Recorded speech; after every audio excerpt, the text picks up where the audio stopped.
You know, one of the things about the Maxims is language.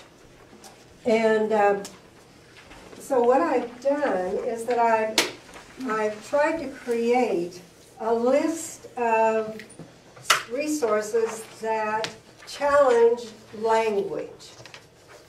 You know, Meidai's Maxims are not the only language that, or the only classic work, let's say, or text that might prove a challenge to people. And so I put a few down here, and the trick is, of course, to read these things, to read language out loud. Whenever you're presented with or challenged by a classic text, that's what these are, then do them out loud. Listen to the to the rhythm of the language. Say them over and over until they begin to take root. And so I put a few down that are challenging, and yet once you read them over and over, they begin to make a little bit of sense. And I think that's why those of us who are older, and we had to memorize the Maxims. And Aaron, that's something that you could do. Diane, where is she? Did you? Yeah. New members? Yeah. The ticket is to keep reciting them over and over and over until they become a part of you. They take root. And knowledge is good. Understanding them at an intellectual level is good, but they've got to move deeper than that. And that's what these poems do. That's what the fiction does, and there's even some fantasy on them. In fact, you can watch Shrek 1, not 2 or 3, but Shrek 1, and find the Maxims in there. You know, The Best Exotic Marigold Hotel, it's a great example, you know, or any of David Whyte's poems, Wallace Stevens' poems. And I chose one of Stevens because I was thinking about snow. I picked this out when we had 5 inches on the ground, and I was praying for that last night when we only got a little dusting. But anyway, just listen to this, and the language is opaque, perfectly opaque, just like the Maxims. But there's something to be said here that is Maxim-like. Wallace Stevens was a poet in the mid-20th century. Okay? So he says, in his poem entitled The Snowman, one must have a mind of winter.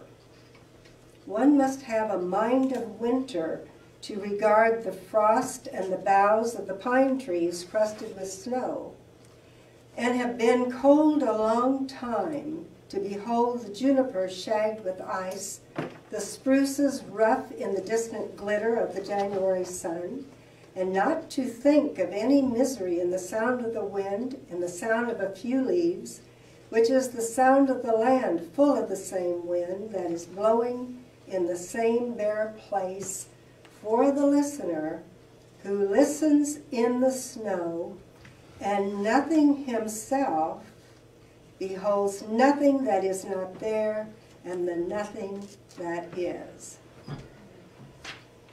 What was your response to that? Duh? One must have a mind of winter and have been a cold a long time in order to hear the misery in the sound of the wind, the sound of the land, the same wind. But the ticket here is, and the listener who listens in the snow is nothing herself. Nothing herself beholds nothing that is not there and the nothing that is. Double negatives. Have you ever gone outside after a huge snowstorm? How many have? Okay, great. All right, talking to an audience here that's seen snow. Try doing this in California. So, so what don't you see? Grass. Yeah. Okay, what else? All the ugliness. What? All the ugliness. All the ugliness. What else don't you see? I'm talking about a big snowstorm. Shape. One, you don't see shape, do you? But, for example, out here we have this fence, rows of iris on either side, jonquils in the springtime and so forth. After a big snow, what? You don't see It's the gone. mess. It's gone. But if the listener abandons herself, she can see through what has become invisible to the visible. And so that's what we look for in a classic text. This is a classic text. You look for the visible in the you look for the invisible in the visible, and the visible in the invisible. You know, Thomas Merton says in his famous first line of that famous poem Matins, he says that there is in every visible thing an invisible fecundity. What a startling opening. And that's what we're doing when we look at the maxims. We want to avoid literalness. To read them literally is to simply shoot yourself in the foot. That's why they get to maxim 80 and they think, I'm out of here. You know, it's like, yeah, by 80 they're swamped with their own what? Horror at being human, right? Yeah. Yeah, maxim 80. I don't even know what it is, but it must be awful. If you make it past the 50s, you've done pretty well. So, I think what we want to do, my aim in this, is to create a bridge between the 17th and the 21st century. And what I'm hoping is that we can begin to see how the mystery of life in the 17th century is akin to the mystery of life in the 21st, or the 21st century's mystery is akin to that of the 17th century. And when I say the mystery of life, that is the mystical dimension of 21st century life is related directly to the mystical dimensions found in the 17th century life. So, all of it is, of course, cast in different cultures, in different times, in different geography. But does the same undercurrent hold? And that's what we're going to be looking for. So, one thing, you know, in the poem just read by Stevens, what you saw there and what took a minute of catching up was the fact that he's looking at conflicting realities as a single thing. He's creating an attunement of opposites in the poetic language that he uses. And that's what Medai does through and through. And the only way we can understand that is to abandon self. You know, you have to abandon the need to see literally. Abandon the need for literalness, the face value of words, and let yourself go into the intuitive. So we'll be looking at signs, signals of transcendence in the text. And that's how Medai starts out. The 100 maxims begin very blandly in terms of literalness. Keep always in mind the aim. Some translations say have in mind. The aim of your vocation. It sounds like it's something that we're supposed to remember. One time when the Research B team was visiting and giving talks on the maxims, the one researcher said that, you know, if you take that phrase, have always in mind or keep always in mind, or have before your eyes, some translations do that, then you have to take into consideration the language direction that of the 17th century. What Madai was doing was saying, in effect, what literally means throw your eyes into. That's the literal meaning of the idiom, jeter les yeux, is what he's saying there. And as a matter of fact, it means throw your whole self into, immerse yourself in. Don't just keep it in mind. It's not something you take and put into your head. It's something you throw yourself into. That's what he's saying. Throw yourself into it. So that's the kind of thing we want to do. So it's enough to learn that that's what that means, but we want to throw ourselves into, listen to that language often enough that it becomes one with us. I find at the end of my life, or maybe we're lucky and in the middle of our lives, we have thrown ourselves into the aim of the vocation. We have thrown ourselves into the total double union.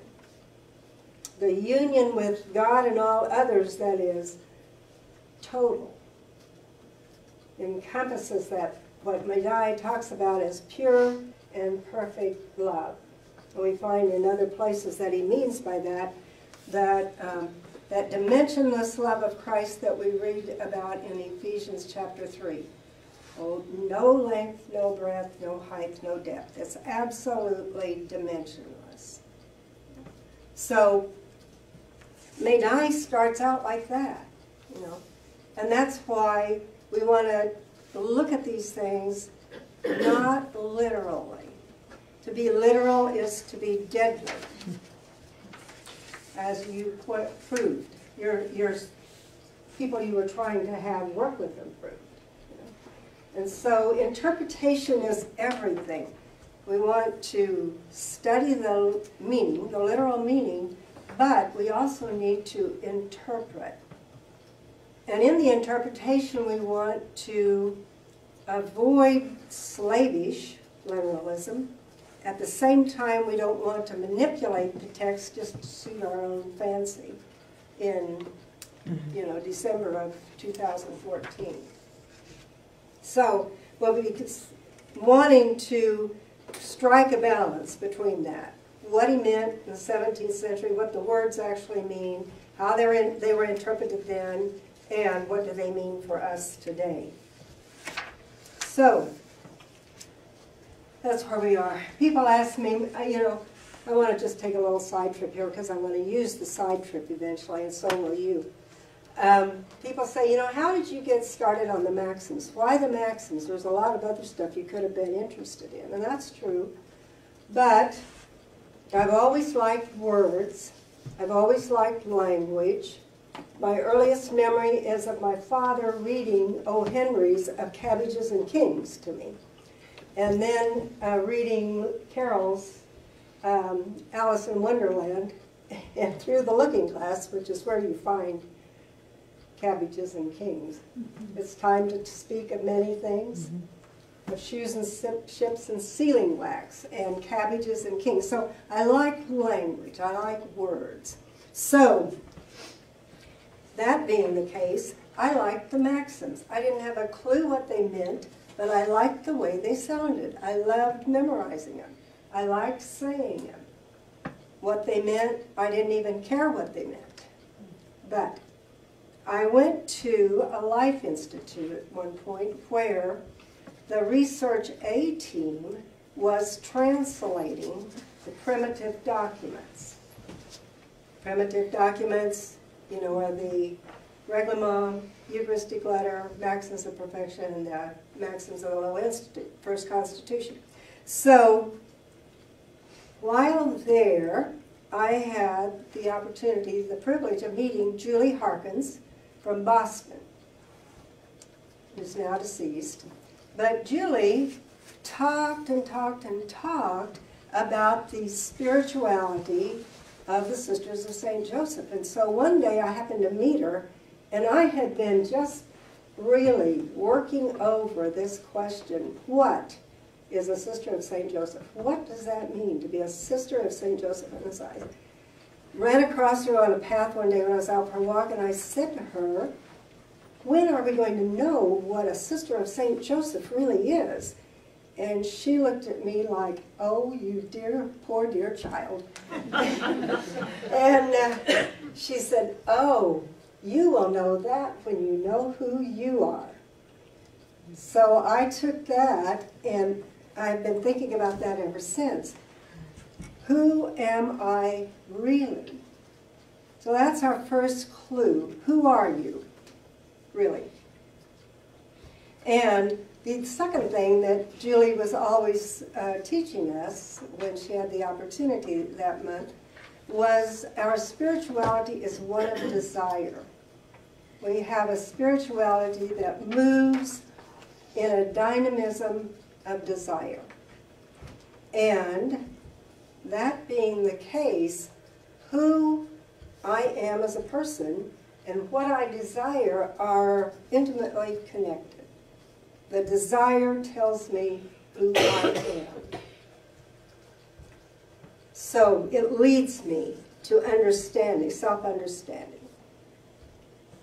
My second mentor that very month, long deceased, was Monica Flynn of West Virginia. Where's Rosemary? There you. Did you know Monica Flynn? She was my novice director. Oh, lucky person. Yes. Okay. Monica Flynn of West Virginia had a weekend with us in which she took us through, step by step, Dante's Divine Comedy. And you think, you know, what did that have to do with the price of tea in China? But anyway, what she did was show us how the maxims outlined the journey of life, the real life journey, just like the Divine Comedy did. And it was full of seemingly conflicting opposites, the coincidence of opposites, to speak in the mystical language. And in the end, however, the fire and the rose are one. And she said, that's the way the maxims work. That's the way our life works. That we live through the Divine Comedy, so to speak, and Medai has outlined that in the 100 Maxims. And in the end, it all is one. All of the conflicting opposites are one. There is a union. And we have little instances of this along the way. But in the end, that's finalized. Union is complete. So she said, you know, you learn in the Maxims how your life journey unfolds. The Maxims reflect how your journey unfolds. Okay, my third mentor is sitting right here. Thank you for coming. Betty Mosslander of Concordia, who is still with us. And she is still teaching me the master device of our spirituality. Every stream of spirituality, every theology has a master device.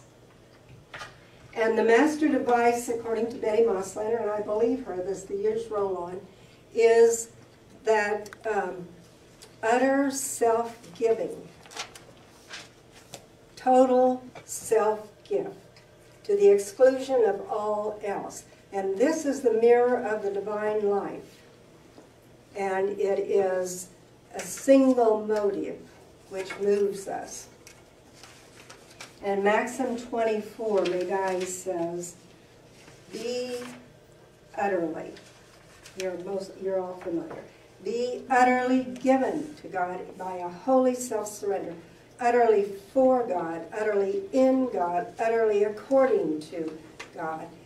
And that is the master device of our spirituality. It's what you see in the second point, in the 6 points, that total self-giving, the divine outpouring of love that we then are caught up in, and that's what gives meaning to our lives. So, these 3 mentors then have taught me that the journey of life, our journey, as Sisters of St. Joseph, as members of this charism, in whatever way we have that, is a journey, a life journey, that unfolds, driven by a dynamism of desire and with an underpinning of self-giving, and that's what gives it meaning. Self-giving gives it meaning. So, that's where I'd like to begin here. And probably what we're going to be studying is 2 texts. Number 1, we're going to be studying the Meidai's text, the 100 Maxims, or the Maxims of the Little Institute.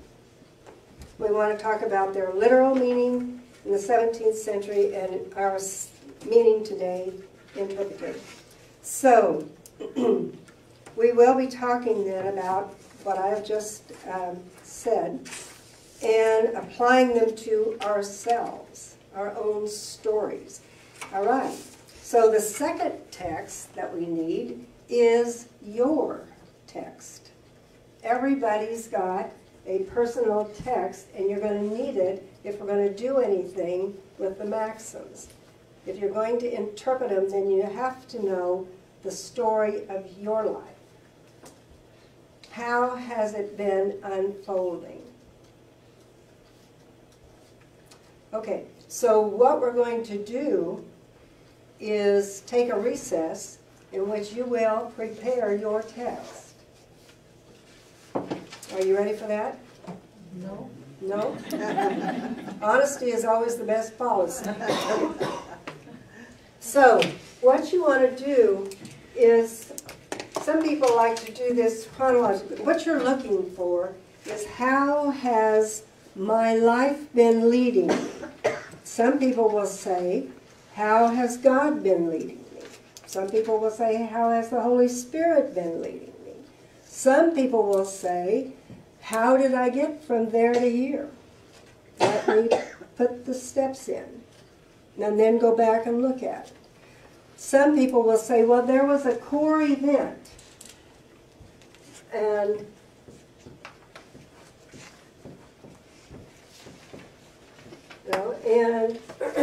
everything, this is the center, and everything kind of led to this, and what I find that things are emerging from it.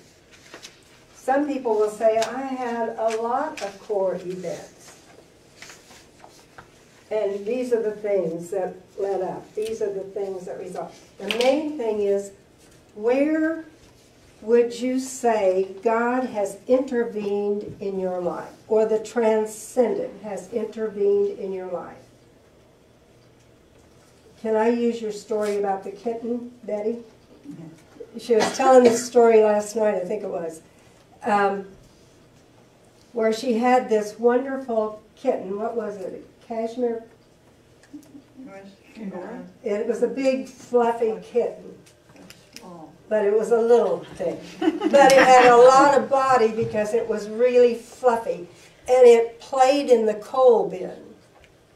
And so it was leaving a filthy track through the house, so her mother washed it.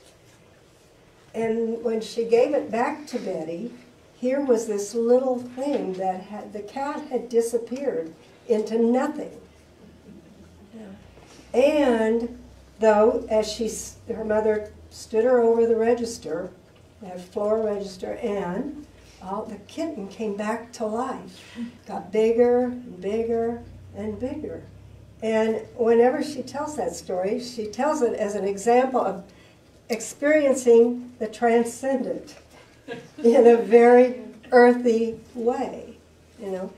And so that's what you're looking for. Track the events, the main events of your life.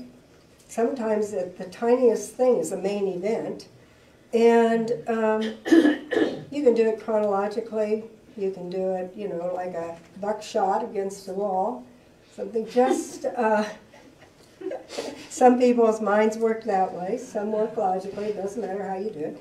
But what you want in the end is evidence that you have experienced the transcendent in one way or another.